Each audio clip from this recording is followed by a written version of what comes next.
quiero que pensemos en unos minutos acerca del primer versículo de la Biblia. Es un versículo muy conocido por toda la gente, de memoria prácticamente, aunque no todos lo conocen. Y dice la Biblia: en el principio creó Dios los cielos y la tierra. Vos y yo estamos en este momento en presencia de un Dios cuya majestad y sublime potencia es aplastante. Es el Dios que ha creado los cielos y la tierra. Y Dios abre su palabra diciendo esto. Así que te voy a pedir que te pongas de pie y vamos a leer todos juntos a una voz el versículo de Génesis, capítulo 1, versículo 1. Génesis 1, 1. Lo vamos a leer desde aquí, lo vamos a hacer 2 veces para aquellos que no tienen Biblia o no tienen aplicación, y después lo vamos a volver a repetir porque es muy breve. Dice así: los que tienen, me acompañan por favor. Vamos. En el principio creó Dios los cielos y la tierra. Eso es todo. Ahora, vamos a leerlo todos juntos de nuevo y algunos memoriosos lo van a repetir conmigo una vez más. Y ahora le subimos el volumen con más seguridad. Vamos. En el principio creó Dios los cielos y la tierra. Podemos tomar asiento.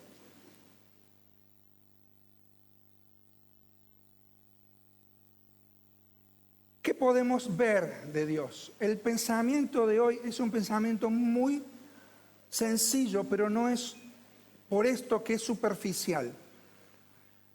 Y yo lo podría sintetizar en estas 3 palabras: déjalo a Dios. Y le podría una más: déjalo a Dios actuar. Hay muchas personas que necesitan tomar esta determinación en sus vidas ahora. La Biblia se abre con la realidad de la existencia de Dios. Acabamos de leer aquí de que en el principio creó Dios los cielos y la tierra. La Biblia nos habla de que Dios existe. La Biblia no intenta probar la existencia de Dios. La Biblia da por sentada la existencia del Ser Supremo, creador en este caso, de todo cuanto existe. La existencia de Dios, sin discusión alguna, es manifestada una y otra vez en la Biblia como un Dios personal. Moisés escribe en el Salmo 90 y dice de esta forma: Señor, tú nos has sido refugio de generación en generación, antes que naciesen los montes y formases la tierra y el mundo, desde el siglo y hasta el siglo, tú eres Dios. Este Dios también es un Dios personal. En el mismo libro de Génesis, en el mismo capítulo, te vas a dar cuenta de que Dios está explayando la primera versión de las 2 que hay en los primeros 2 capítulos del Génesis de la creación. Y cuando Dios crea al hombre, hay un diálogo entre el Dios, Elohim, creador, que dice: hagamos al hombre. Es decir, no solamente que Dios existe, sino que es un Dios personal. Dios es un líder soberano. La palabra en el idioma original aquí para Dios es la palabra Elohim, cuyo título se daba a las divinidades paganas, pero cuando se refiere a Dios se aplica el nombre de fuerte, verdadero, líder poderoso, deidad suprema. Dios no necesita crear el universo porque es autosuficiente en sí mismo. Dios crea el universo en razón de la manifestación de su gloria. La gloria de Dios se ve en la creación de todo lo que se ve. La creación, por tanto, fue un acto libre y no necesario de Dios. De otra forma, tú y yo no existimos porque nosotros quisimos existir, sino porque Dios nos quiso traer a la existencia. De forma tal que toda la existencia tuya tiene un propósito. Tu existencia es significativa, tu existencia es trascendente. Y mientras debemos a Él nuestra existencia y nuestra permanencia, Dios tiene derechos soberanos por razón de que Él es creador. Él fundamenta en el versículo 1 del capítulo 1 de Génesis el lugar de su reino en todo lo creado. Dios es líder soberano, pero Dios también es único. No hay otro que se compare a Él. Solo el único y verdadero Dios, dice la Biblia, que creó los cielos y la tierra. No solamente eso, sino que este Dios personal es uno y trino a la vez. En la expresión aquí del idioma original, en Génesis capítulo 1, verso 1, cuando dice la palabra Dios, esa palabra Elohim es una palabra plural, que implica no que Dios es muchos dioses, sino que Dios es uno y también es trino. Cuando nosotros vamos en la Biblia, nos damos cuenta de que el Dios Padre es creador, Dios el Hijo es creador y Dios el Espíritu Santo también es creador. Demasiadas maravillas estas como para comenzar el pensamiento de esta mañana. Dios es una realidad. La realidad de la existencia de Dios nos supera muchas veces en la mente. Y pasa con el ser humano lo mismo que le pasó a aquel pescador, que estaba el pescador de Racha tirando la caña en el lago San Roque y estaba sacando pejerreyes grandes. Y los otros que estaban al lado no estaban sacando nada. Cuando los que estaban mirándolo al otro cómo sacaba, porque estaba de liga, se admiraban porque sacaba los pejerreyes grandes y los volvía a tirar al lago San Roque. Entonces le decían, che, pero ¿por qué estás tirando vos a los pescados grandes? ¿Y sabe cuál fue la respuesta del pescador? Y yo los tiro porque son demasiado grandes para el sartén que yo tengo. Y de la misma forma, muchas veces la gente desprecia la realidad de Dios porque su sartén es chico. Sin embargo, Dios es trascendente, más allá de lo que tú y yo podamos entender. Lo segundo que quiero que vemos aquí de Dios en Génesis capítulo 1, versículo 1, no es solamente la realidad de la existencia de Dios, sino la revelación, la expresión de su persona. Y aquí vemos, una vez más, nos ponemos aquí y fijamos la vista en Génesis 1:1 y dice que en el principio creó Dios los cielos y la tierra. Dios creó los cielos y la tierra, es decir, Él expresó su majestad, expresó y manifestó su gloria a través de la creación. Pero esto no significa de que Él sea lo mismo que la creación, lo cual implicaría el panteísmo. El panteísmo dice que todo es, ¿qué cosa? Dios. Incluso que vos mismo sos Dios, que vos mismo podés trazar tu propio destino. Dios es distinto y distante de la creación. Y esto es lo que la creación, a la vez distinta y distante, implica que proviene del ser supremo creador que es Dios, pero a la vez depende de Él. Dios es diferente a su creación. Por lo tanto, en Génesis 1:1 la Biblia se abre contra el ateísmo. La Biblia se abre contra el politeísmo. La Biblia se abre aquí contra toda expresión que esté en contra de la realidad de Dios. Dios es diferente a su creación. No tiene que ser mezclado una cosa con otra. Él es el creador, Él es el supremo en su posición. La criatura y la creación ocupan otro lugar. Entonces, Dios fundamenta su reinado desde este primer versículo de la Biblia.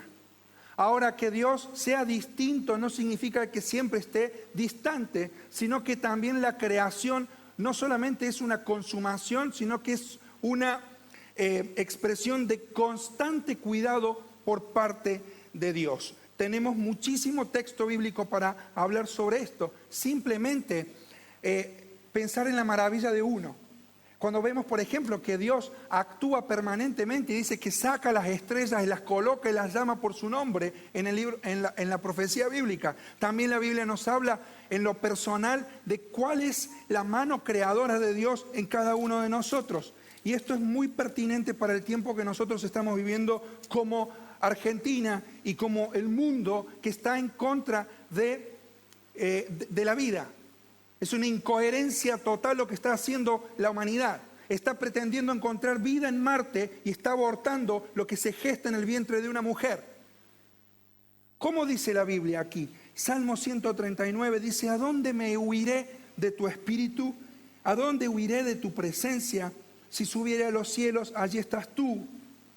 Si en el Seol hiciere mi estrado, he aquí, allí tú estás.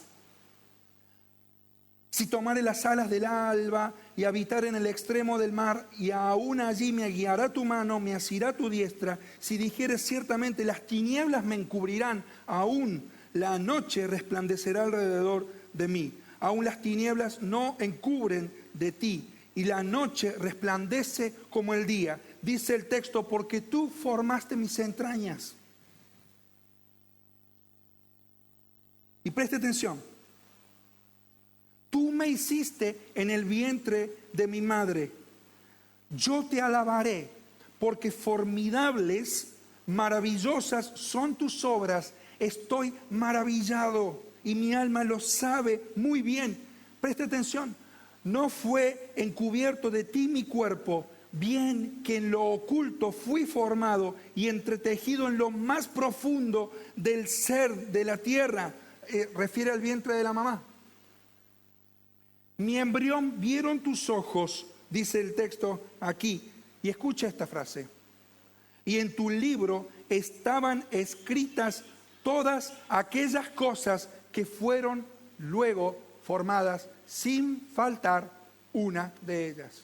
Quiere decir que Dios te ha creado con un propósito y que nada ha faltado al diseño de Dios. Dios no hace las obras incompletas, Dios hace las obras completas. Él es una persona y se revela así en Génesis capítulo 1. Dios también es santo porque en Génesis capítulo 1 dice la Biblia que cuando Él vio la expresión de su gloria en la creación, vio que todo era como bueno. Y califica la creación con la cualidad de la bondad. Y esto implica de que el Dios creador es más allá de rey, soberano, supremo, personal, sobre todas las cosas es santo. Y más allá de que manifiesta su gloria en toda la creación con poder y majestad. Y que Él decide crear todas las cosas para manifestar su gloria y para recibirla. Dios es un Dios santo. Aunque vemos muchos detalles más, yo aquí voy a ir cerrando este pensamiento porque es muchísimo lo que podríamos hablar de esto. Lo cierto es que Génesis 1:1, abres la Biblia y te encuentras con la realidad de Dios. En el principio creó Dios los cielos y la tierra. Más allá de que tu sartén diga Dios no existe, el problema no está en Dios, el problema está en el corazón del hombre. Por eso dice la Biblia que dice el necio, en su corazón no hay Dios. Cuando Pablo, el apóstol, interpreta cientos de años después de Génesis 1:1, esta expresión maravillosa de la creación, dice así, Romanos capítulo 1, versículo 19 y versículo 20. Dice que la ira de Dios se revela desde el cielo contra toda impiedad e injusticia de los hombres que detienen con injusticia la verdad. Porque lo que de Dios se conoce a los hombres les es manifiesto, pues Dios se lo manifestó. Por más que digas que Dios no existe, vas a intentar inútilmente evadir el problema en tu corazón. Es tan inútil como querer tapar el sol con un dedo. La gloria de Dios es manifestada en la creación de las cosas y en tu propia vida. Ese poder de Dios dice que es de las cosas invisibles de Él, su eterno poder y deidad se hacen claramente visibles desde la creación del mundo, siendo entendidas por medio de las cosas hechas, dice el texto, de modo que no tienen excusa. Claro, cuando el hombre ve a este Dios que en el principio creó los cielos y la tierra, no tiene excusa. La excusa está albergada en lo profundo de su corazón. Este Dios entonces se revela como un Dios personal, como un Dios moral, como un Dios santo, como un Dios creativo. Esta creación es sobrenatural, y ahora empieza el clic del pensamiento que quiero transmitirte. No yo, el Señor, a través de su palabra. ¿Qué dice Génesis 1:1? Vamos. En el principio creó Dios los cielos y la tierra. A vos también que estabas metido ahí y yo también que estoy metido aquí. A vos Dios te creó con un propósito. Cuando la Biblia dice que Dios creó, utiliza allí una expresión que significa de que Dios creó de la nada.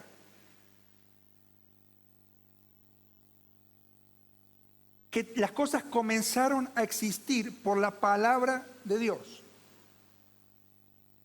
Es tal el poder de su palabra que sostiene a las estrellas en su lugar, al planeta en su órbita, a la Vía Láctea girando a miles de kilómetros por día, y aún girando la Vía Láctea a muchísimos millones de kilómetros necesitaría dar vuelta a su propio sistema 100.000 años luz. Cuando te pones a pensar en esas cosas, realmente te maravillas. Y que Dios te haya creado con un propósito es algo maravilloso. Dios creó las cosas de la nada. Esa es la creación primaria de Dios. Luego, con eso, toma y sigue creando. El patrón de Génesis capítulo 1 es que primero Dios da forma y después lo llena. Lea Génesis 1. Primero Dios da forma y después crea. Después llena. Pero lo primero que existió por el poder y la autoridad del Rey Supremo, creador, por la palabra de su poder, de la nada. Hebreos capítulo 11 dice lo siguiente, versículo 3. Por la fe entendemos haber sido constituido el universo por la palabra de Dios, de modo que lo que se ve fue hecho de lo que no se veía. Y Dios crea la materia y comienza a darle forma en su diseño y a acabar todo según su diseño está puesto. La evolución, entre otras teorías, es débil y fracasa porque está en el plano de la teoría, porque nunca pasará del plano de la teoría. La ley de Dios es superior. El hombre podrá estudiar la creación, pero nunca llegar al momento en el que el Creador la creó. Y aunque la Biblia no es un libro de ciencia, cuando habla de ciencia dice la verdad. Porque la suma de la palabra de Dios es, ¿qué cosa? Verdad. Ahora, quiero que me sigas, porque ahora quiero reflexionar en esto. Primero, Génesis 1:1 nos muestra la realidad de la existencia de Dios. Segundo, Génesis 1:1 nos revela la expresión majestuosa de Dios. Y Génesis 1 completo revela que Dios te creó a vos y a mí en una posición superior al reino animal. Entonces, que digan que yo vengo del mono es una cosa. Dios dice otra. Ahora, que yo me comporte como la mona es otra, ¿o no? Pero vos y yo tenemos un lugar en el plan de Dios. Ahora, ¿a qué quiero ir con esto? Cuando la Biblia habla de que Dios crea, esta expresión del hebreo bará, que crea a Dios de la nada, tiene como sujeto únicamente a Dios. Es decir, que solamente Dios crea de la nada. El hombre puede formar cosas, el hombre puede reformar cosas, utilizar la energía y transformarla en otra forma de energía. Utilizar la materia y trabajarla de alguna forma para crear algo nuevo. Pero crear de la nada solamente tiene como sujeto a Dios. Y Dios creó todas las cosas en esa situación. Nadie más lo puede hacer. Y aquí pongo un punto y cierro Génesis 1:1. En el principio creó Dios los cielos y la tierra. Y cuando leo la Biblia, me maravillo de encontrar esta misma expresión en el idioma original del hebreo bará. Cuando un rey, caminando en la terraza, mientras su pueblo estaba en guerra, tomó a una mujer que se llamaba Betsabé. El gran rey David encontró que en ese momento su mente llegó a la saturación de sus deseos más bajos. El rey David cayó. El rey cae de la terraza de donde nunca tuviera que haber estado. Cuando él se dio cuenta que había roto su vida en 1000 pedazos porque había tomado a la mujer que no era su esposa, Betsabé, esposa de Urías Eteo, a quien lo mandó a la guerra a la primera fila para que lo mataran. Este David que cayó y embarazó a Betsabé en su pecado de adulterio y de asesinato, se encuentra que su vida se rompe en 1000 pedazos. Y él mira a través de una ventana, tal vez las colinas más elevadas de Jerusalén, o ve los altos de Golán, y ve allí en un fenómeno que hasta el día de hoy se puede comprobar, cómo la nieve cae en esas alturas de las montañas. Este David que había contemplado la creación de Dios. David fue el que escribió: los cielos cuentan la gloria de Dios y el firmamento anuncia la obra de sus manos. Este David dice en el Salmo capítulo 8, la maravilla, dice: oh Jehová, Señor nuestro, cuán glorioso es tu nombre en toda la tierra. Has puesto tu gloria sobre los cielos. Y cuando veo los cielos y la obra de tus dedos, la luna y las estrellas que tú formaste, digo: ¿qué es el hombre para que tengas de él memoria, y el Hijo del Hombre para que lo visites? Este David que había contemplado la grandeza del Creador, que había dicho que el hombre era puesto en posición de gobierno, de autoridad sobre la tierra. Este David cae en pecado. Engaña, embaraza, adultera, mata.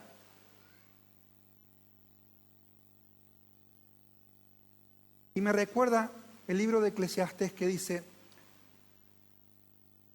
esto he hallado, dice el sabio. He aquí, Dios hizo al hombre recto, pero el hombre buscó muchas perversiones. Es decir, Dios nos creó, pero en el diseño original de Dios, la humanidad cayó en el pecado como David. Cuando él se dio cuenta de que su vida se había roto en 1000 pedazos, él ve a través de las ventanas y ve las colinas con copos de nieve, y ve adentro suyo la mancha del pecado, la mancha del corazón, la suciedad en lo profundo del ser. Él pudo contemplar al Dios que hizo las estrellas, pero se ve a sí mismo como un miserable, un pecador.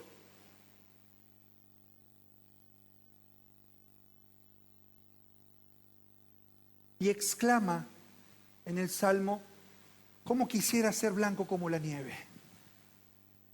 ¿Cómo quisiera, Señor, que tú me purificaras?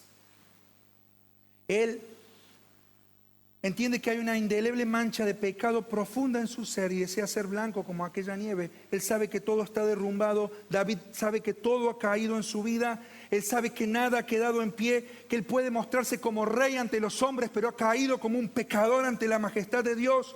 Él reconoce que está todo roto, que está todo tirado, de que el pecado lo revolvió en la miseria de la humanidad, lejos de Dios, pero vuelve a su Creador y utiliza la misma expresión de Génesis 1:1, que es la que yo te invito a leer. Salmo 51:10. El anteúltimo versículo antes de hacer una invitación final. Fíjate cuando el profeta Natán le dice, vos sos el que hiciste eso, vos sos. Y David escribe el Salmo 51 y dice así, verso 10, crea en mí, oh Dios, un corazón limpio y renueva un espíritu recto dentro de mí.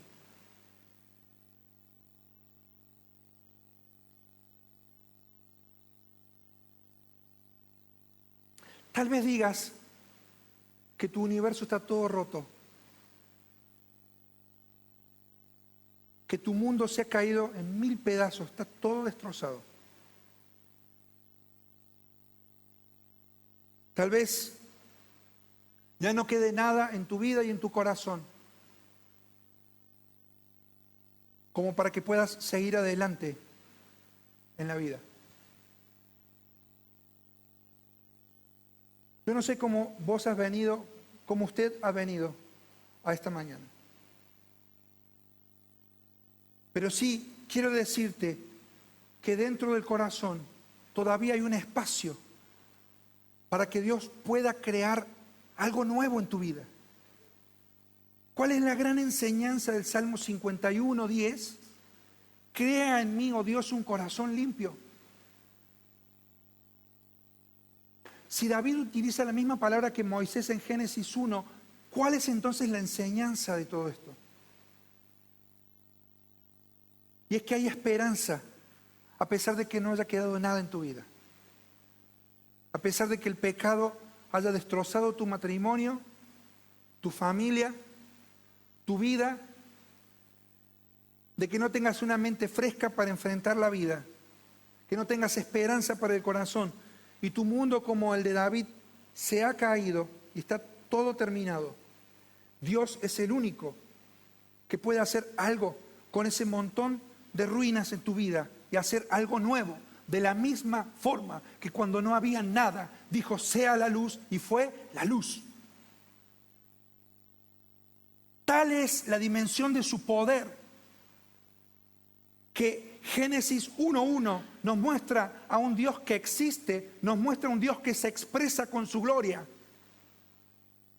Pero nos muestra también que después de la caída en el pecado, hay un Dios que se da a conocer al hombre por su gracia y quiere que tengamos una experiencia transformadora, espiritual, sobrenatural en nuestra vida.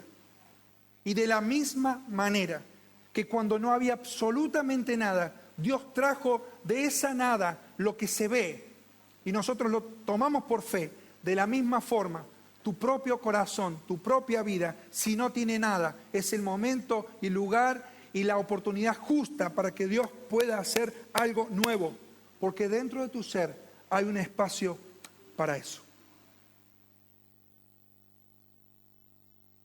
Para eso fue necesario que el Hijo de Dios, el Creador, se hiciera criatura.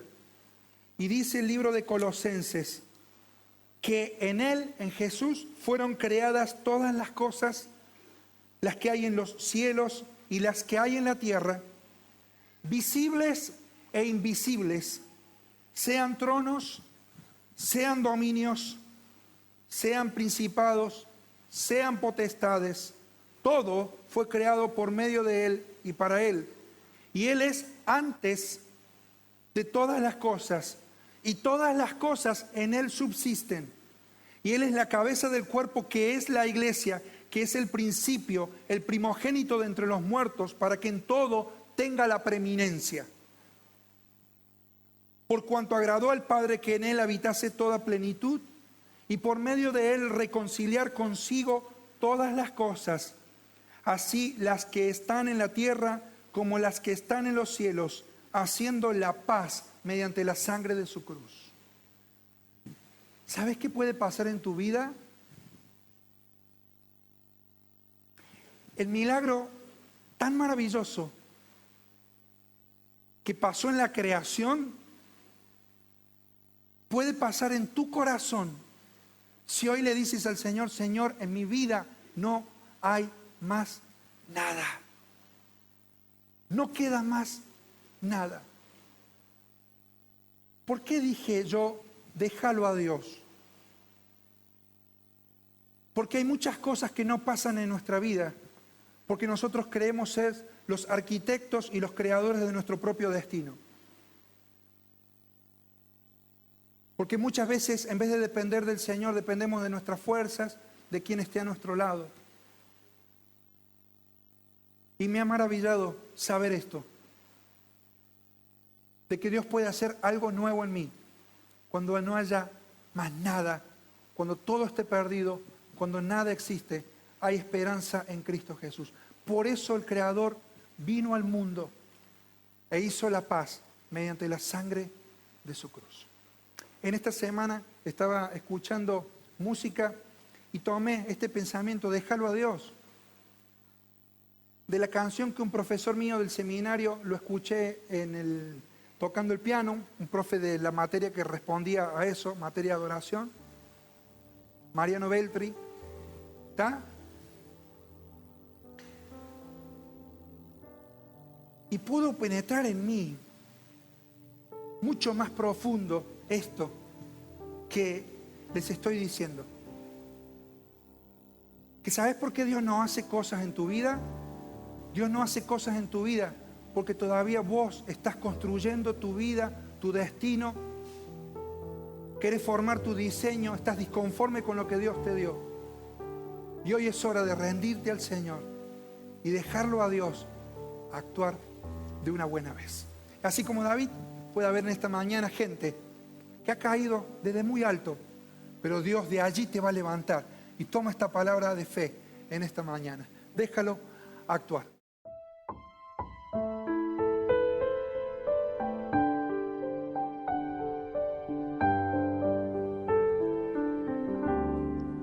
Déjalo a Dios actuar dentro de ti.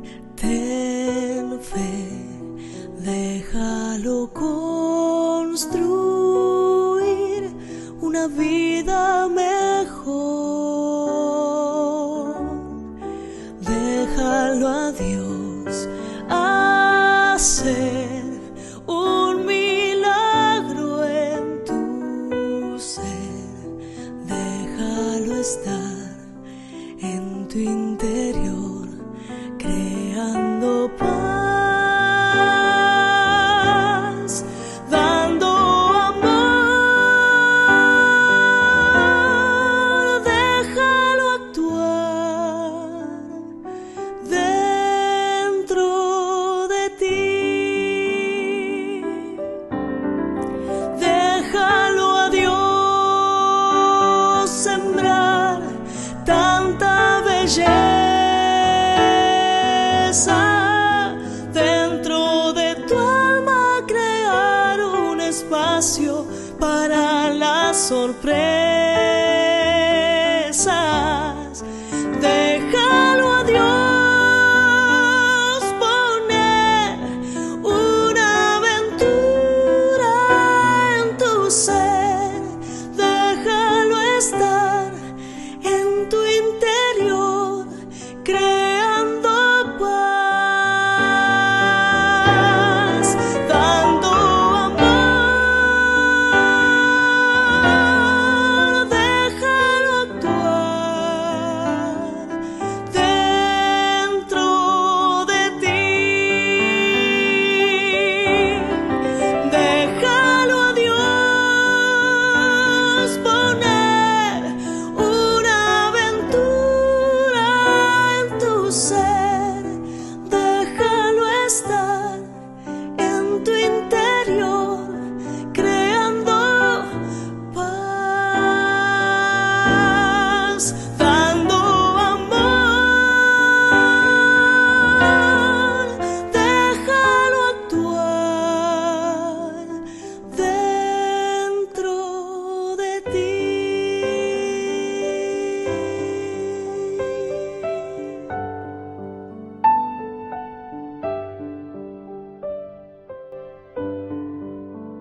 Ahora quisiera que cierres tus ojos y te imagines un instante lo que fue todo el universo sin que exista nada.